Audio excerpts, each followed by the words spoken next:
Okay, so today we are going over optimization. Okay, so we're going to start with some of the basics. Okay, so we want to construct a box with a square base, and we only have 10 square meters of materials to use in the construction of this box. Now, assuming that all the materials are used in the construction process, determine the maximum volume that the box can have. Okay, so again, when you look at our notes from yesterday, when we do these problems, we want to figure out what they've given us, okay, what we're looking for.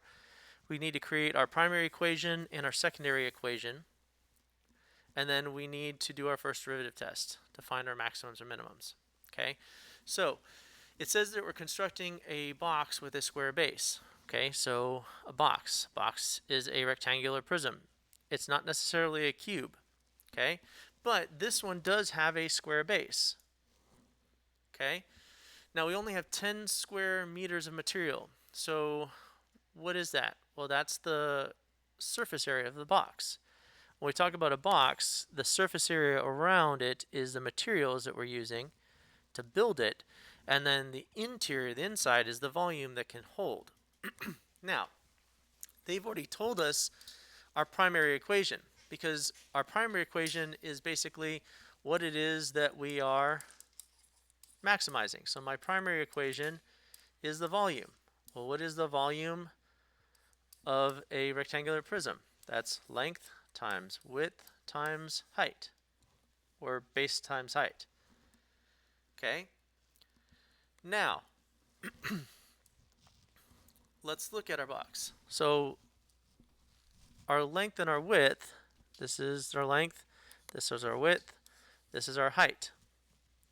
Now, what we're going to do is, to keep it simple, since this is a square base, the length and the width the same. So I'm going to say my length is x, which means my width is also x. Okay? To make it easier. Now, my secondary equation, okay, my secondary equation, or my limiting factor,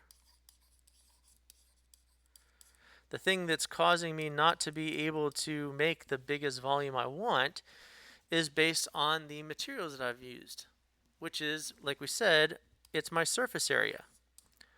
So what is the surface area of a rectangular prism?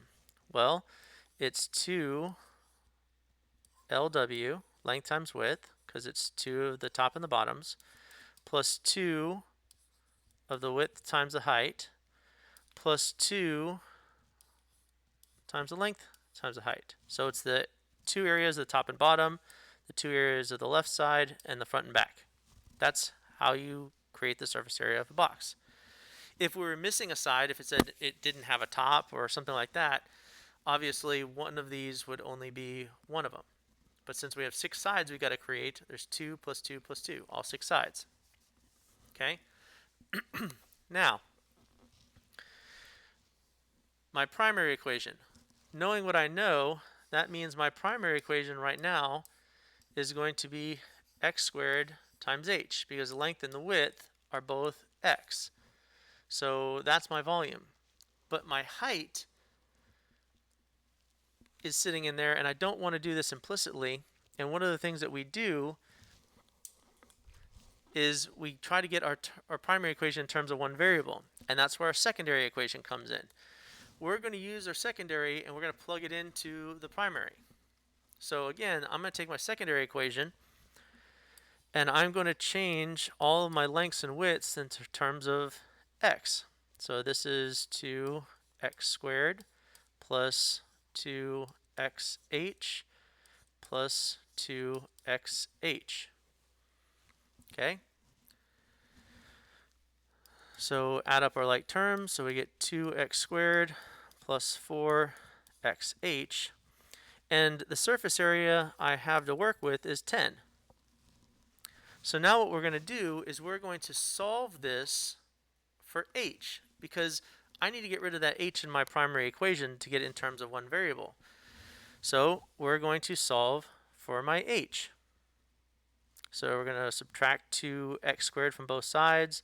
So we get 10 minus 2x squared equals 4xh, which means that h is equal to 5 minus x squared over 2x, because I divided by 4x and the top is all divisible by 2 and so is the bottom. So that's what my h is. Okay? Now we're going to use this and plug it into my volume equation. So my new volume equation is going to be x squared times 10 minus, sorry, that's 5. 5 minus x squared over 2x. So now my volume is all in terms of x. So I just took this h here and plugged it in for this h there. Okay? Now, if I wanted to, I could actually take the derivative as it sits, but that would actually have to do product rule. So the easiest thing to do is actually to distribute in my x squared. So v equals 5x squared minus x to the fourth over 2x. And then I'm going to simplify this even further by splitting up my terms. So when I do that, I get 5 halves x minus 1 half x cubed. Okay? Like that. Because I split it up like this, like that, and then 5 halves x squared divided by x is x minus 1 half, and x to the fourth divided by x is x cubed. Now I'm going to find v prime, because again, I'm optimizing. I'm trying to find the maximum volume. I want to be able to use all my materials, find the maximum volume with using that's much materials.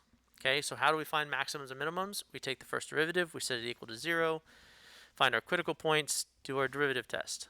Okay, so we take the derivative. The derivative of 5 halves x is 5 halves minus, and then take the derivative of 1 half x cubed, we get 3 halves x squared.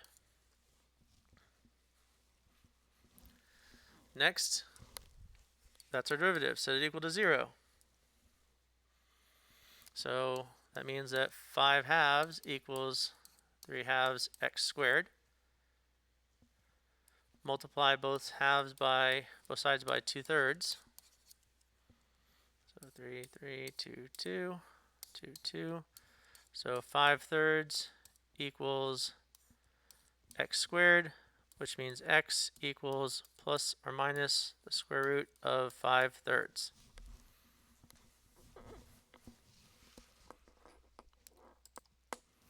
Okay, so we get plus or minus the square root of 5/3. Well, we know that it can't be the negative one, so it has to be the positive one. And the square root of 5/3 is approximately 1.29. Okay? Now, that is my x value. So it says my original question was assuming all the materials is used in the construction practice, determine the maximum volume that the box can have. Okay? So that is my maximum. Well, that's my x part. If I'm actually trying to find the volume, I need to find the volume, which means I need to know what my height is. So over here, I have to plug in h to find what h is. So I got to plug in x. So you get 5 minus the square root of 5/3 squared over 2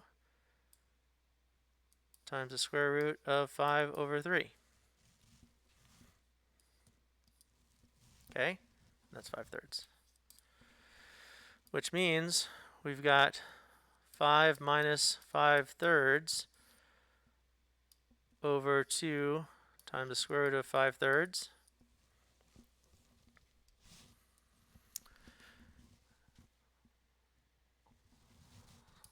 So get common denominators here. So 5 over 3 is 15. So 15 over 3 minus 5 over 3. So that's 10 over 3 over 2 square root of 5/3.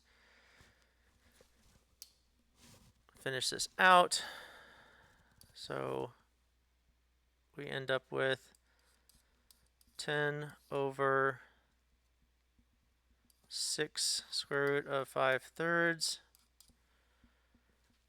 Or that's 5 over 3 square root of 5/3, like that, which means our answer is the square root of 5/3. Okay? Now, that's our height. So we come back up here, use our volume equation, this one, to find our absolute volume. So the volume is going to be 5/3 square root of 5/3. That is our total volume. Because x is the square root of 5/3 squared, which is 5/3, and this is our volume, meters cubed. And that's our answer. Okay? Not pretty numbers, but the answer works out well. Now, again, the steps. Find your primary equation. That's what you're optimizing, maximizing, minimizing. Find your secondary equation. Use that to plug into your primary to limit your maximization. Take the first derivative, find your zeros, use those to find your dimensions, if they're asking for dimensions, or your actual volume or parameter at the end.